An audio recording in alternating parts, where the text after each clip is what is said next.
When you need mealtime inspiration, it's worth shopping Kroger, where you'll find over 30,000 mouth-watering choices that excite your inner foodie. And no matter what tasty choice you make, you'll enjoy our everyday low prices, plus extra ways to save, like digital coupons worth over $600 each week. You can also save up to $1 off per gallon at the pump with fuel points. More savings and more inspiring flavors make shopping Kroger worth it every time. Kroger, fresh for everyone. Fuel restrictions apply. If your life isn't working the way you want it to be working and you're not thriving and happy and, full octane doing your thing, you probably have some trauma. And it doesn't have to be a forever life sentence. It's not a mental illness. Not that there's anything wrong with that, but trauma is an injury. I tell people it's like your brain gets sucker punched by life and it heals.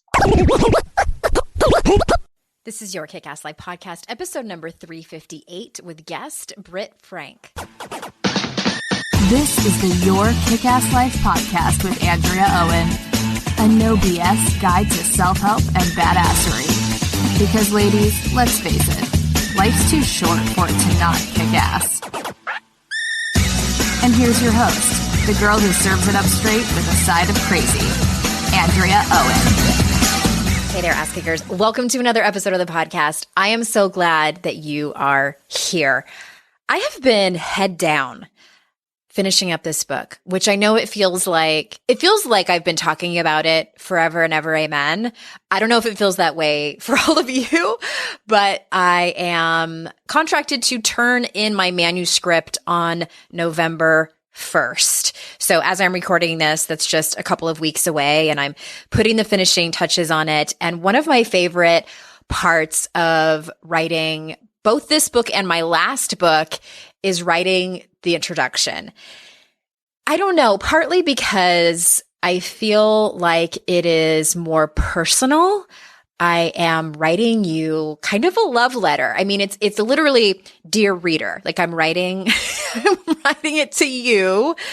And in this particular book, I'm talking about what brought me to write this book. And to be perfectly honest with you, and I write about this in the introduction, it came from a place of anger. And there is just such, I've told all of you that I am familiar with anger. It feels very familiar. And I'm also not afraid of my anger, which I know many, many women are, not all, but many. And so for me, it is part of my passion. It's part of my drive.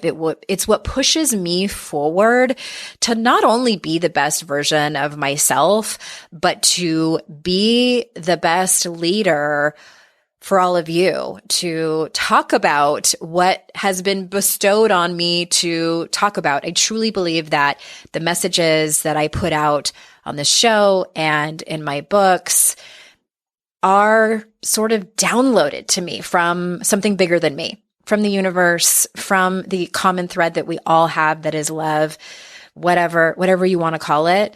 And I channel that into these books, and more specifically, I channel that into the introduction, where I'm sort of kicking it off and writing you this love letter. So that's what I was working on this morning and just felt compelled to tell you about it.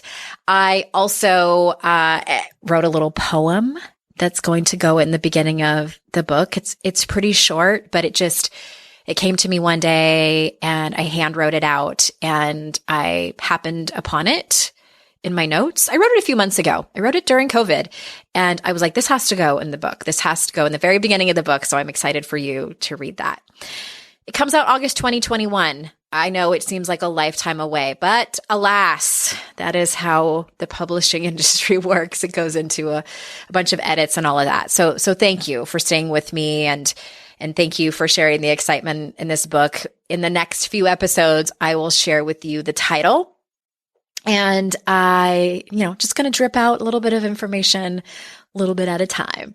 I am also very excited to bring you today's guest. Britt Frank is someone who was recommended to me by a colleague, and a couple of colleagues, actually. I specifically put the word out that I needed somebody to come on to talk about healing from really difficult or abusive relationships, traumatic relationships, maybe even relationships with narcissists.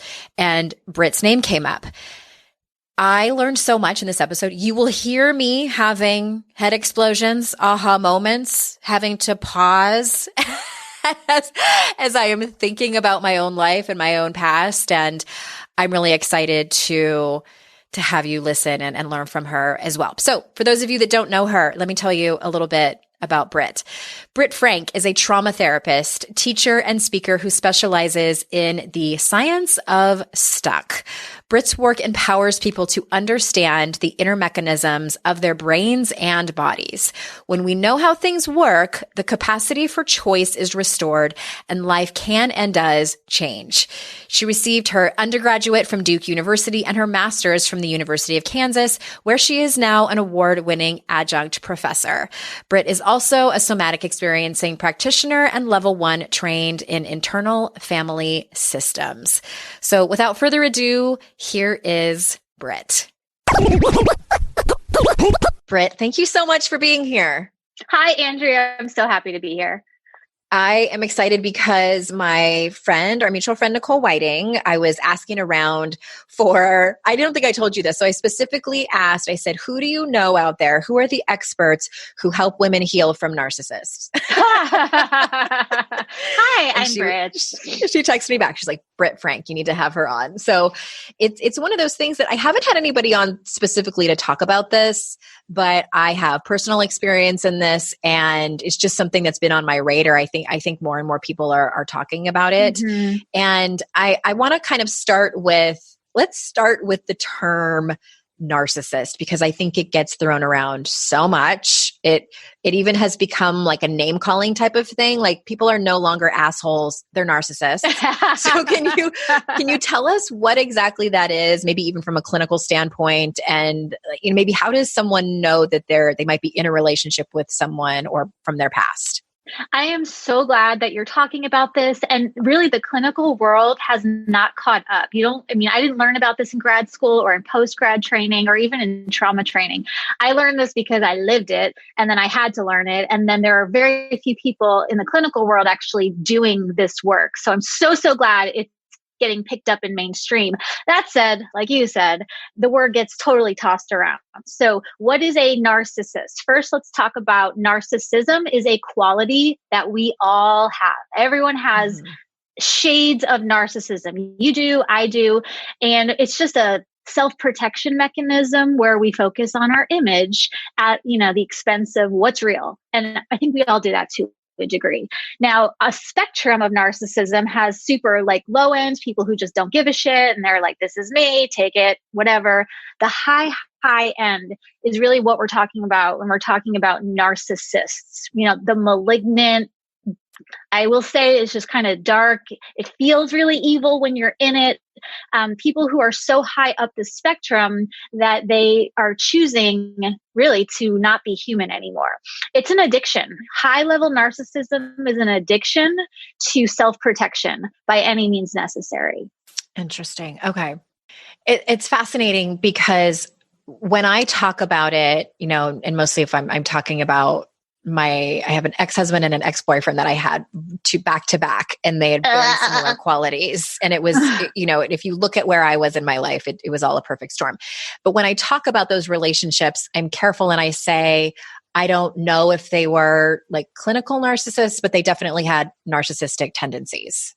So clinical narcissists, I got into it on Instagram this last week about that. Narcissists have to be diagnosed by a licensed clinician. Well, I am a licensed clinician, and I can tell you narcissists don't seek treatment. I was just going to say, I don't think they go to therapy. They don't go to therapy. Occasionally, but really, narcissism is the only issue where the symptoms show up in the friends and family, not the person who has the thing.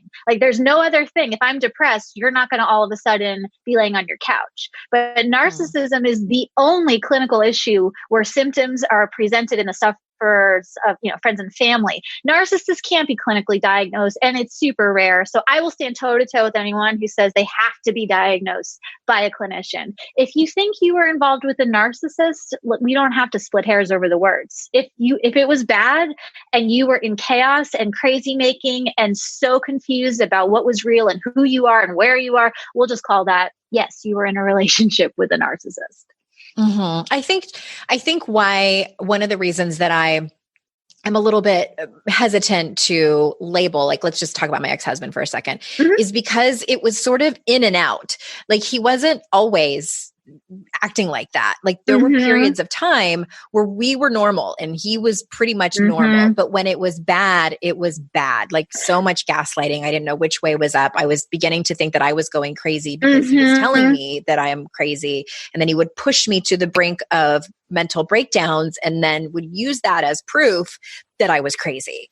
And it got really bad towards the end. He was living a double life and was having an affair and also lying to his girlfriend about still being married to me. And then she got pregnant and it fell apart. And then it got even worse from that, believe it or not. So, but again, like, we had periods of time where it was normal and we had like what I would consider a normal and even healthy relationship.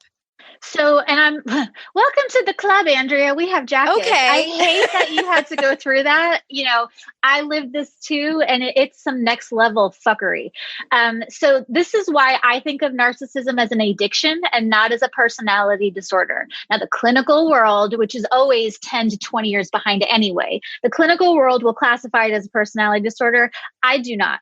Narcissism actually functions like an addiction, which is why with you actually did experience periods of relative peace, relative calm, like any addiction. When the use, quote unquote, amplifies, the insanity amplifies. But people don't, drug user, and I'm a recovering drug addict too, people don't use drugs at the same level, at the same severity, constantly. It ebbs and flows. So what I'm hearing you say is that there were periods of high use and periods of lower use. So I will classify narcissism as an addiction 100%.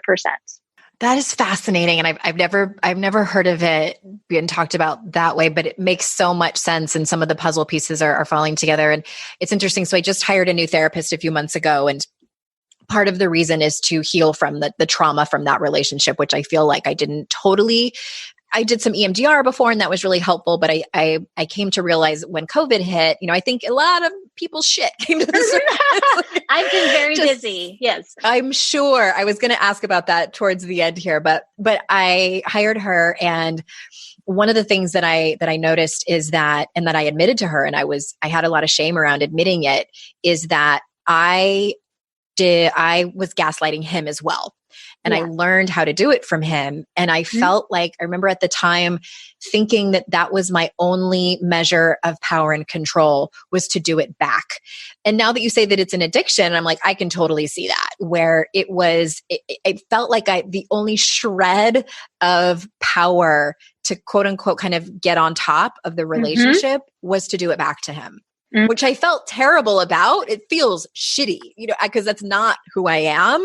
And especially even in retrospect, I'm like, I look back and I'm like, oh my God, I can't believe I behaved like that. I did some crazy. It is a mess. And we also want to differentiate between kind of reacting to abuse in crazy ways and perpetrating it. So when in my relationships with high-level narcissists, and I had multiple, I did some really fucked up stuff, really bad that I've worked through, no shame, whatever. But a lot of that was in response to the abuse, the covert, the overt, the gaslighting. So there's a degree to which reactive abuse is not quite the same. But, again, it's an addiction. Addiction as to define it, so we're all talking about the same thing, is anything that a person uses. It could be a substance, it could be a behavior, it could be anything, to avoid their reality. They need increasing amounts of the thing. They continue to do the thing despite negative consequences. That's the definition of an addiction. That's narcissism. Reactive abuse. That's a term I've never heard before either. And that's interesting. And also makes a lot of sense.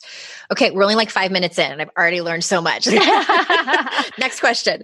Okay. Well, you say, because I either pulled this from your website or from another interview that you did that I heard, where you say that your goal is dismantling the health system myths that keep us feeling stuck and sick. So can you tell us about that? Yeah, I'm a big advocate of the mental health system isn't perfect. It's what we have. So my disclaimer is we need it for people who don't have access to resources. We need the DSM, which is the diagnostic manual, whatever. But by and large, the mental health system does not recognize trauma, and it absolutely does not recognize the devastation that happens with narcissistic abuse. It's not talked about. You won't hear it in classrooms. You won't hear it in continuing ed. It's a very, very new subspecialty. I mean, narcissism isn't new, but being able to, see it and work with it in the field is incredibly new. And so, one of the myths is for partners is that you're crazy, or that, I thought I had a personality disorder because I went so, off, my rocker when I was in these relationships. But, like we were saying, a trauma response, which is the same as a reacting to abuse, is not a mental illness. And currently the mental health world will look at your symptoms, throw a diagnosis on you, medicate you, and then boom. And there's nothing wrong with medication. But if we don't take trauma into account, we're going to all, as partners, self-diagnose. And that's not right. That is inaccurate.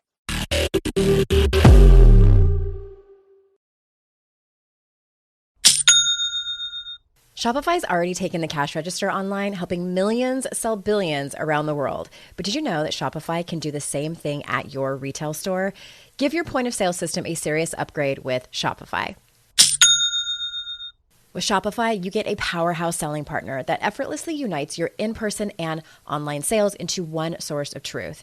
Track every sale across your business in one place and know exactly what's in stock. Connect with customers inline and online. Shopify helps you drive store traffic with plug-and-play tools built for marketing campaigns from TikTok to Instagram and beyond.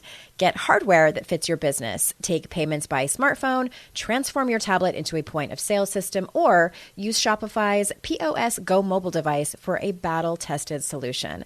Sign up for a $1 per month trial period at shopify.com/noise, all lowercase. Go to shopify.com/noise to take your retail business to the next level today. Shopify.com/noise.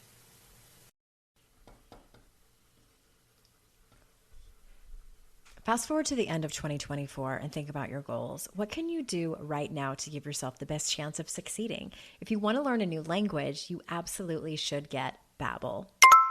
Don't pay hundreds of dollars for private tutors or waste hours on apps that don't really help you speak the language. Babbel's quick 10-minute lessons are handcrafted by over 200 language experts to help you start speaking a new language in as little as 3 weeks.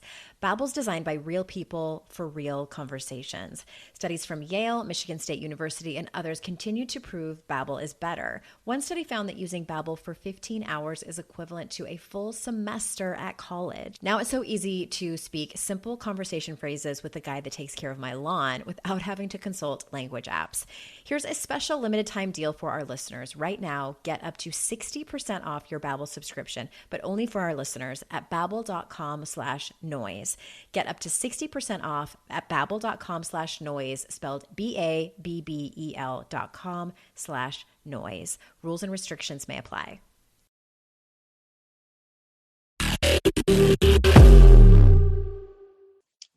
There's a lot to unpack in that. Yes. So what is do you have a sort of dream of how you would like the mental health system to be, or do we not have enough hours?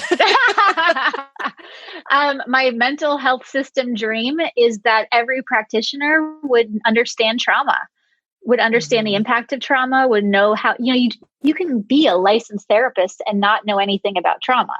You can be a licensed therapist and not understand that trauma impacts not just your thinking mind, but your body, and physical symptoms can be caused by trauma. So if the mental health world were all, trauma trains, we'd have a lot of really wonderful, healthy people running around.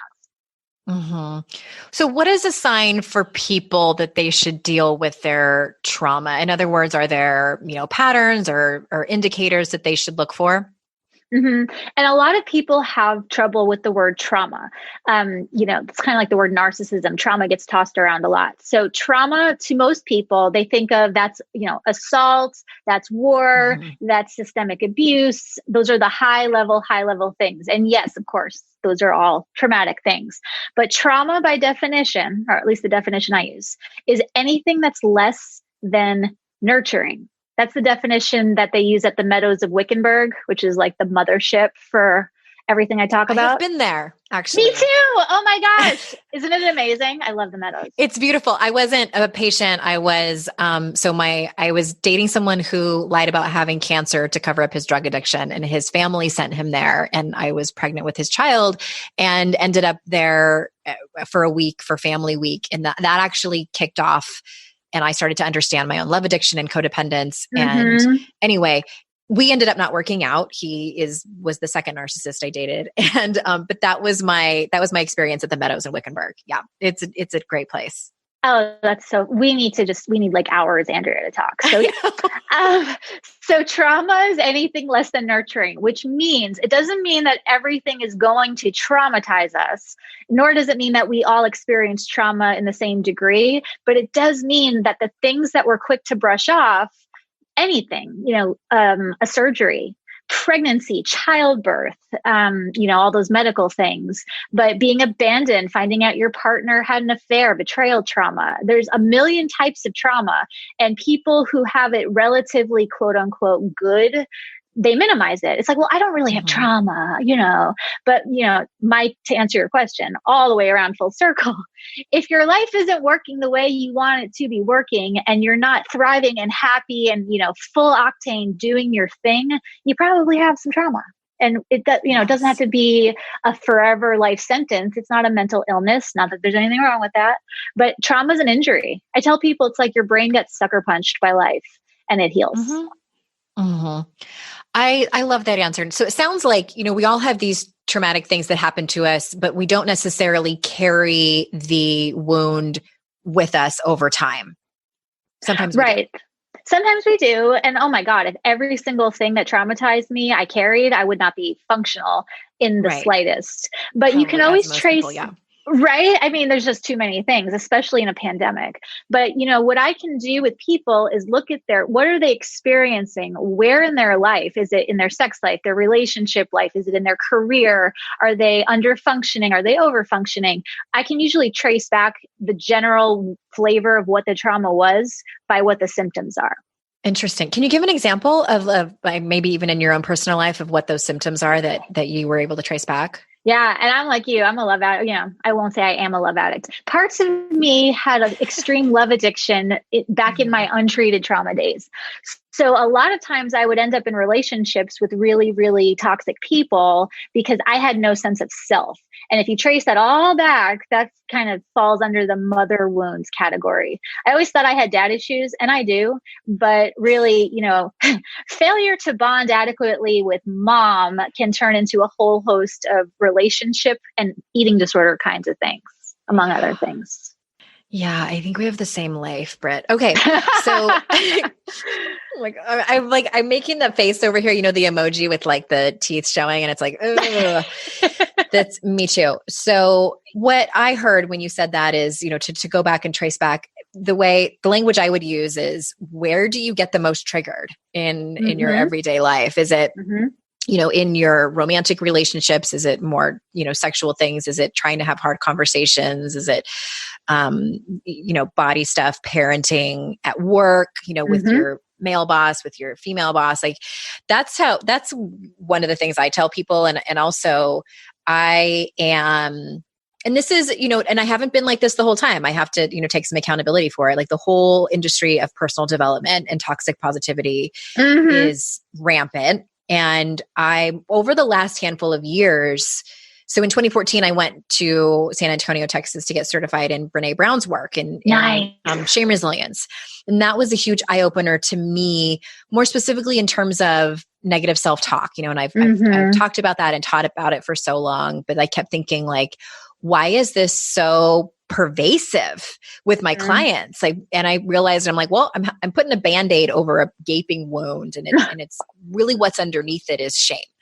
And so that's what opened my eyes to that. But then also as the years have gone on and looking at the personal development industry as a whole and being trauma informed, like we just aren't enough. And I am a huge advocate for life coaches. It's unregulated. And I have my feelings about that too. And I do even if more of us were trauma informed, I think that there's a lot of, I want to be careful with my words. I think that it's an industry that can teach people unknowingly to cause harm. And that is something that we need to be more informed about. And that's true for the mental health, the licensed mental health people too. I've seen more accurate trauma information and definitely more accurate information about narcissism from life coaches than from therapists. So I think the problems are the same in both arenas, and the capacity to do good is the same in both arenas. It's just, don't be a dick and try to find someone who's trauma informed. Exactly. Yeah. And that's something that I have been much more cognizant about, and just to be of better service to people and their hearts and their lives. And okay, so what about, let me circle back to narcissists again. And you say that people get physically addicted to their narcissist and experience withdrawals. Yes. So talk to us about that. Yes. Oh, Lord, yes. Imagine being a heroin addict and you're, injecting heroin every single day. You're going to expect at some point you're going to have to withdraw. Being the partner of a narcissist is like injecting heroin every day and not knowing and thinking that you're taking vitamin C. So, what happens in our brains when we're in these relationships is we have these reward chemicals, because the narcissists aren't always awful. They alternate being wonderful and kind and empathetic and present and available with being avoidant and dismissive and detached and cruel and abusive. So when you alternate that, that's called intermittent reinforcement. Fancy la-di-da psych word. But basically that's what Las Vegas thrives on. The payout, you don't know when you're going to get it. So it keeps you at the machine over and over and over again, hoping for the payout. That is a reaction that happens in your brain. And once you stop, you're going to withdraw. It's going to be like I've withdrawn off of hard drugs and I've withdrawn off of narcissists. I thought it was harder withdrawing off the narcissists physically. Oh my gosh, my heart hurt a little bit when you explained that. So it's like that explains the breakup, get back together over and over again cycle in many relationships. Yes. It's like quitting smoking. I'm going to quit because this is bad for me. And then what do? I was a smoker forever. You pick up because the withdrawal really, really sucks. There's a period where your brain will start to heal. And that's about 21 days from the point of no contact with a narcissist or no ingesting if it's a chemical. But it takes 21 days to get over the mountain. And that is a long 21 days to be in withdrawal. Yeah. I have lived that. Right. But people don't know it's a drug withdrawal. Imagine a heroin addict not knowing, why am I puking? Why am I sweating? Why am I shaking? And that's what happens with partners, because they don't know there's a physical addiction thing on top of all the emotional attachment stuff. So knowing that you are in physical withdrawal is the first piece in being able to even make it through those 21 days. That's fascinating. I remember there was one point in my second abusive relationship where I don't think he had gone away to rehab yet. I think that we were in one of those cycles where it had gotten really bad and he was using again. And I was starting to get privy to everything that was actually going on and starting to understand what was really happening. And I was sitting in my car at a stoplight and I said out loud, there was nobody else in the car. And I said out loud to myself, what the fuck are you doing? And it was like a moment of clarity of like, I don't know if it was my higher self or what, just saying like, what girl, like what, this is madness. And I went back to him, but I remember like there was these points where, that must've been a time where I had spent a few days away from him and was like starting to have clarity. But I went back and it very much felt like an addiction, which is madness. And that point is complicated because when you start to realize, because when you're in denial, like when you're deep in it, there's like that a little bit of oblivion, like it's bliss. But then when you start to get some clarity, it's like, that's a real ass kicker. In my experience, it was. It's awful. The only thing worse than not knowing what was going on was knowing what was going on and not being able to get out. And not being able to quit. And it takes an average of 7 times to leave an abusive relationship. That they've done that research. And so it took me more than 7 tries, as, a little slow to catch up, but there was so much that I didn't know. I mean, if I had Instagram back in the day when I was going through it, I probably would have gotten out faster, but I didn't even know what it was. I didn't even have the words to describe it until after I was already out. And then holy shit, what the hell just happened? Well, okay. So you talk about the 21 days. So can you tell us a little bit more about how someone can begin to heal from that type of relationship?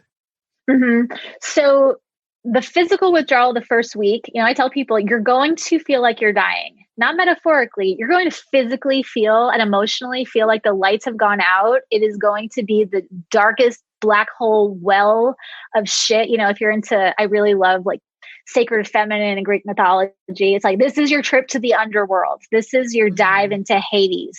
Remind yourself that's what's going on. You're going to have to tell yourself over and over again, this is withdrawal. I'm not crazy. Don't believe anything you think the first 7 days. And as much as you can, surround yourself with people that can remind you, don't believe anything you think for the next 7 days. Because you're breaking trauma bonds, you're breaking physiological addiction cycles. If we don't have time to get into inner children, but you're going to feel abandoned and, like you've been left out in the wild to be devoured by bears. These are all very real things that happen in those first few weeks. So, burrow in, dig in, get support. It would be like preparing to come off of any hard drug. Oh, yeah. My armpits tingled, like just thinking about that. I think it's such a long process too. Like in my experience, it's ebbed and flowed. Like I've come lifetimes away from it, but every once in a while there's still, or if I'm doing work on something else in my life, I feel like I'll circle back to that. Oh yeah. It's part of the story. And that's the fun thing about grief is you don't get over it. It just becomes woven into the fabric of your life story. And occasionally those threads get yanked. It's like, oh wait, oh hi, there's that thing. It's not the focal point, but it's always there.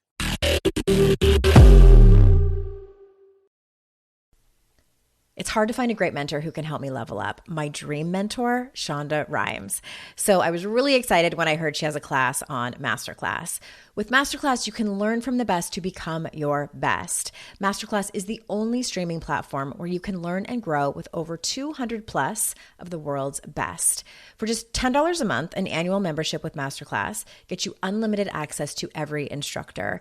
And you can access Masterclass on your phone, computer, smart TV, or even in audio mode. I'm always looking for ways to be a better writer, so I took Shonda Rhimes' screenwriting class.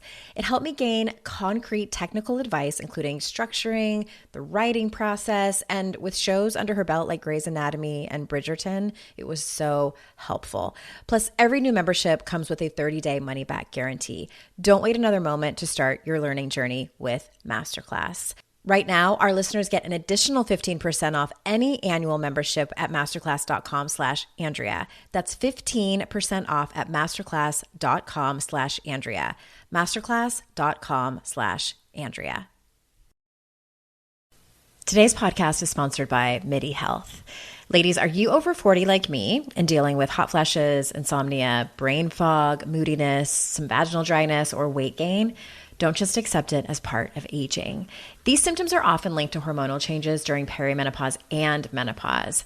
At MIDI Health, they get it. Their experts know what you're going through and how to help. MIDI clinicians are menopause specialists offering safe, effective, FDA-approved solutions. And guess what? MIDI care is covered by insurance.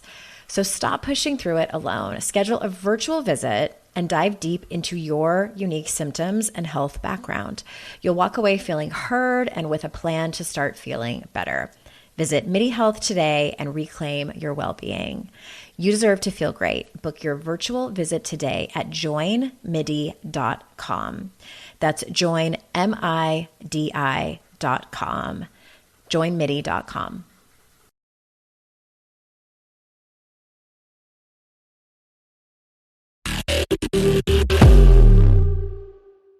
I would love actually to kind of circle over and talk about grieving our childhoods and more specifically like the things that we didn't get. Because I heard you on, and I didn't get a chance to listen to the whole thing, but I heard you on another podcast where you were talking about healing from I can't remember, you said like unsympathetic mother or something like that. Yeah. Can you talk about, I mean, you don't have to get that specific with that, but just other parts of our lives that are a direct relation to our childhood.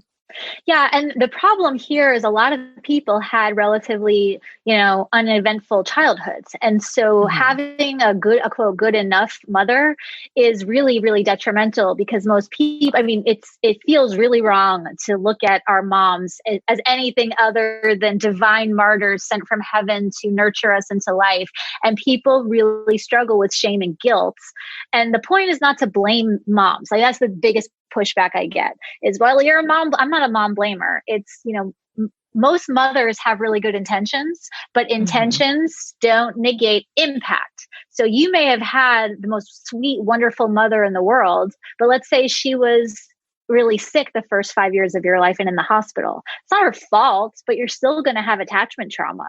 And so what we want to do is separate her intentions from what was it like for you as a daughter growing up with a human. All mothers are human. No humans are perfect. Therefore, all daughters and sons, but we're talking about, daughters here, are going to get mother wounded and have injuries. And that's okay. And it's not about blaming mom. It's about healing our wounds. And it's really important to look at it like that. Otherwise, if you are a mom, you're going to spin, oh my God, I'm screwing up my kids, or you're going to feel guilty. But every single person born of woman has a mother wound, because all mothers are human to different degrees, right? We all have it to varying degrees. And when people say, well, I had a great mom, I'm like, okay, great. How's your relationship with food? How's your relationship with sex? How's your relationship with intimacy? And we'll go from there. Yay, because mom you'll wound. eventually, I know, because you'll eventually, kind of unravel the sweater and get there. Right, which is really hard, but grieving childhood is necessary to become a fully functional emotional adult. And most people don't want to do that work because, one, it requires acknowledging what was less than awesome. Two, you have to get past all the shame and the guilt. And then three is the fear of, what does that mean for me to really leave childhood behind? That means I don't ever get to expect unconditional love as an adult ever again. That's another podcast topic. I know. I was just about to say, like, a lot to unpack in there as well. And I was saying this on another podcast episode. I was talking to a friend of mine and was saying that my current therapist introduced the word abandonment depression to me. I don't know. Are you familiar with that term? Yeah. And she talks about, how what she sees in her patients commonly is around middle age, where we get to this place where we're admitting to the things that we didn't get, or realizing the things that we didn't get, and having to come to terms with that.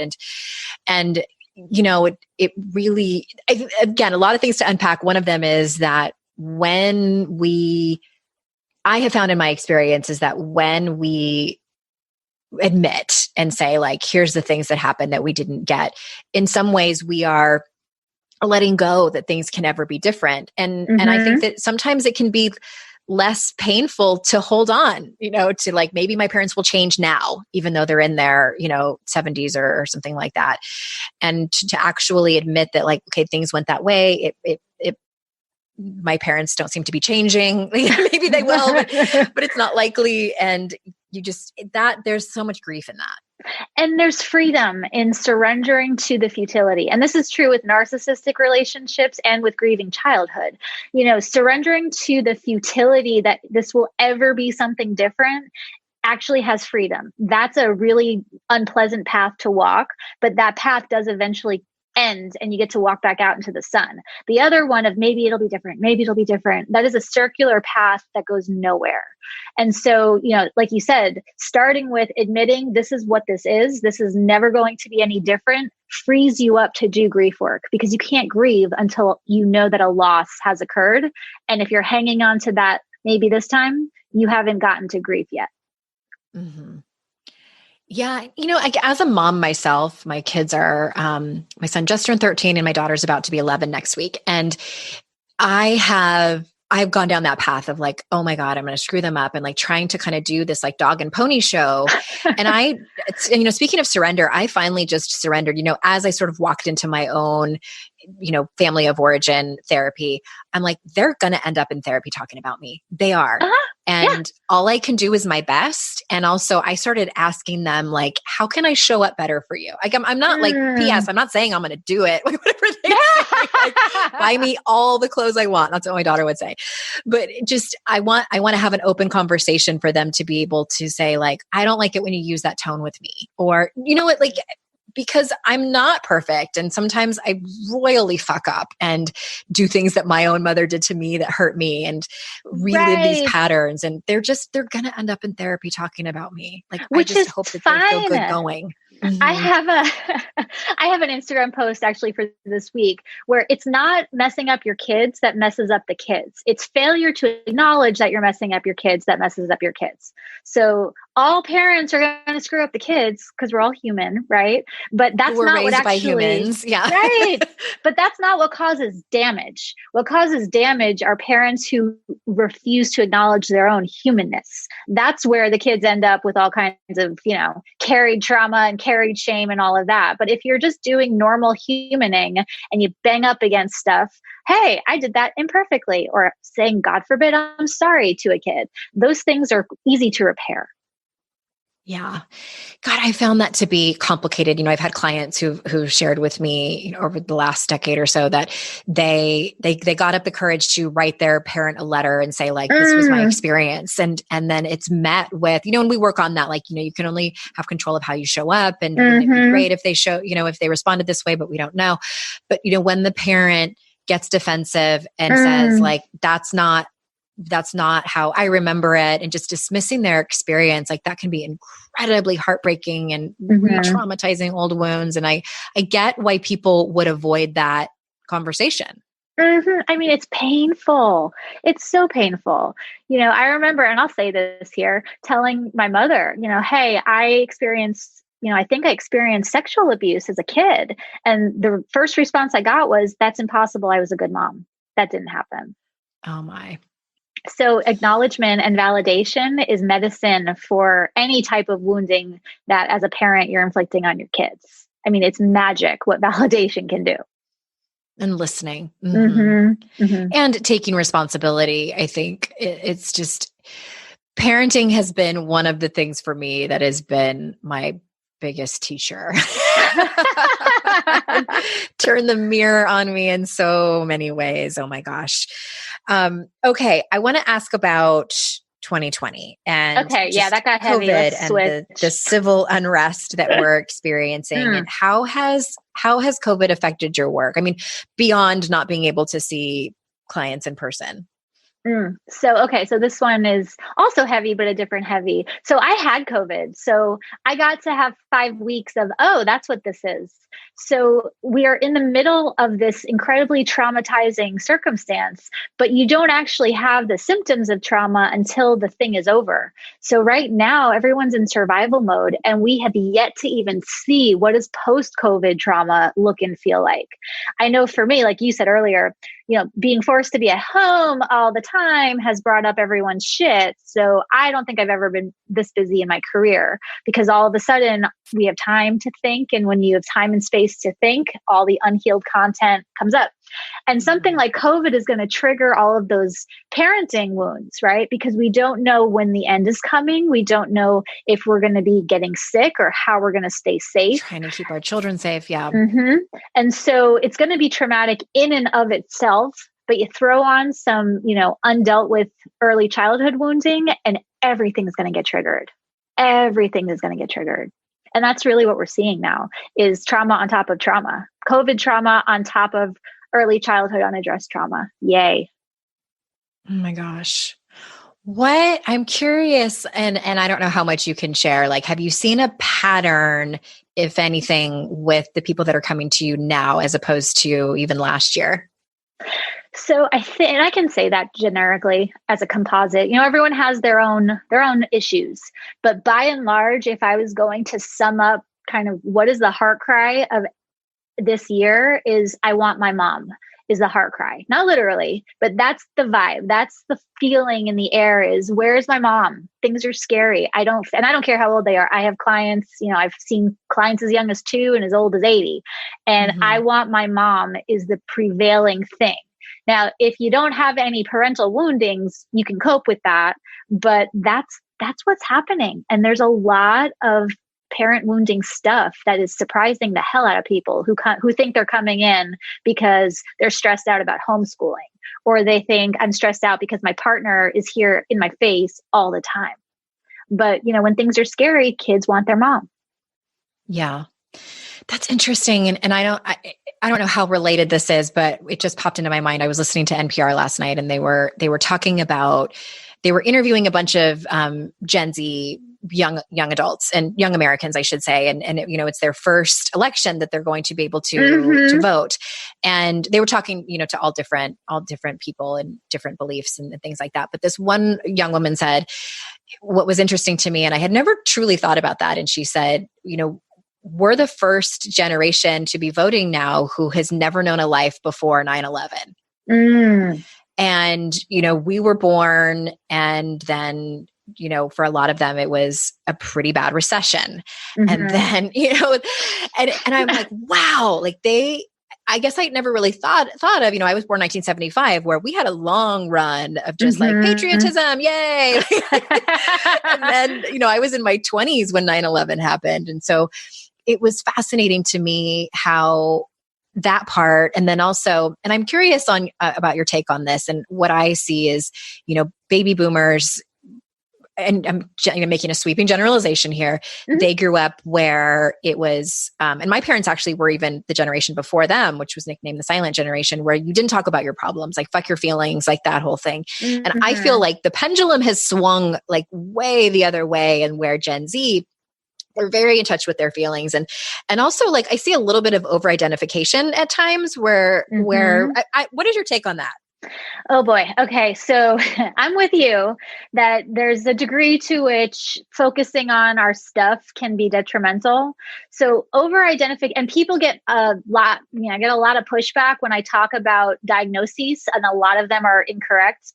A lot of times we identify with our quote unquote disorders as a way of bypassing the pain that caused them. I'm going to say that again because it's important and it's a mouthful.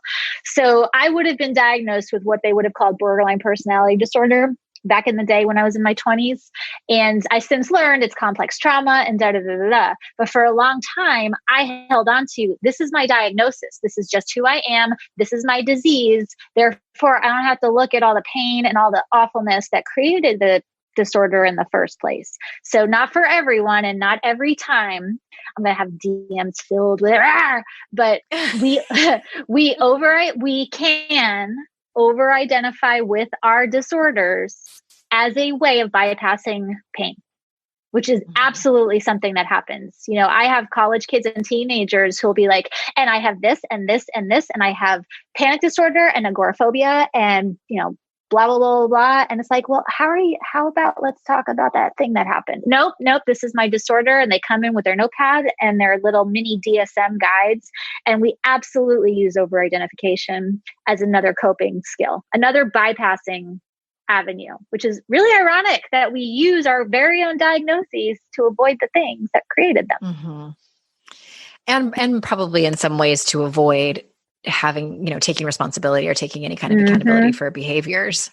That I did that. I was like, nope, I'm a victim and I don't have to deal with my shit because poor me. And then I did too. Like seeking sympathy 100%. Who's on my team? Line up. Right. Look how sick I am. I'm the best worst. I'm so jacked up. I'm the best worst. Love me. Oh my God. Can we have t-shirts that say that? I'm the best worst. I love that. I appreciate you saying that because like, as someone who grew up a little bit with, the mentality of, suck it up, buttercup, like just keep on keeping on. I worry sometimes that I'm like, am I just not being compassionate enough? But I can see both sides. Absolutely. And it's like you said, it's levels. You always want to validate pain. I don't always validate when people want to stick to the terminology or the diagnosis, but it's like, okay, forget the words and the diagnoses. You seem like you're in a lot of pain. Let's start there. That's always a good place to start. Yeah.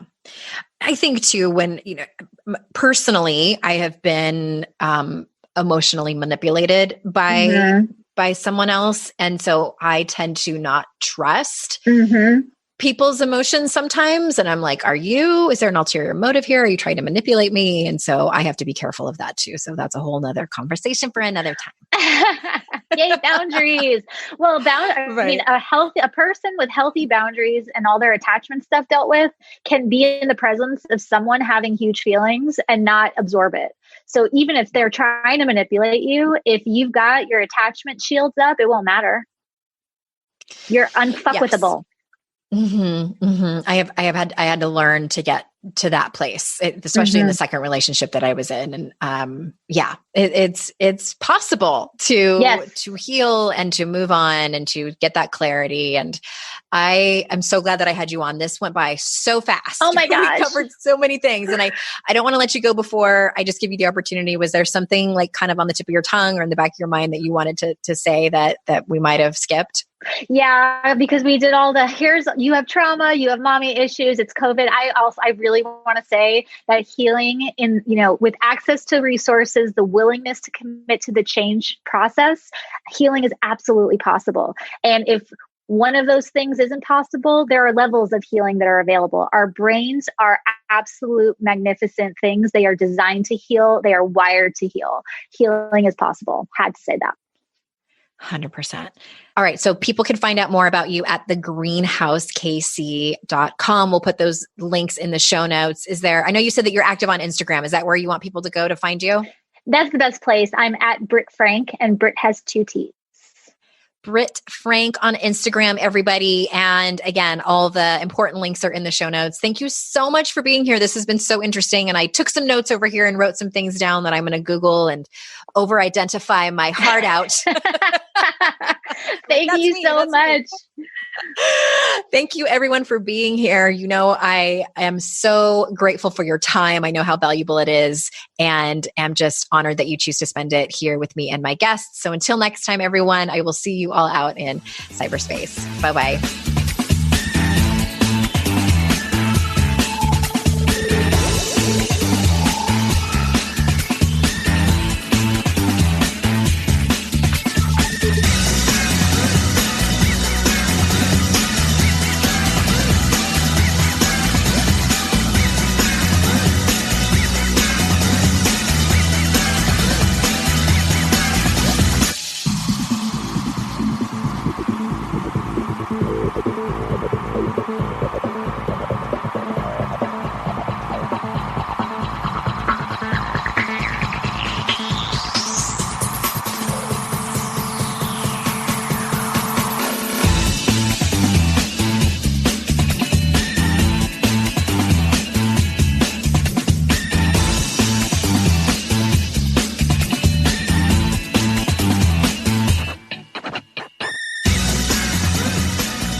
I'd like to introduce you to the Minimalist Moms podcast.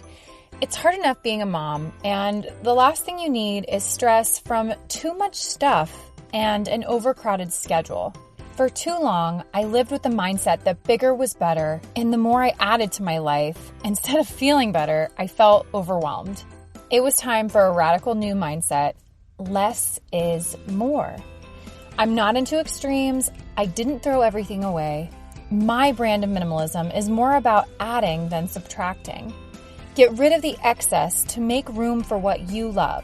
In other words, it's about living life with purpose. I hope you'll listen in, and my guest and myself can inspire you to think more and do with less. The Minimalist Moms podcast, available wherever you listen to podcasts.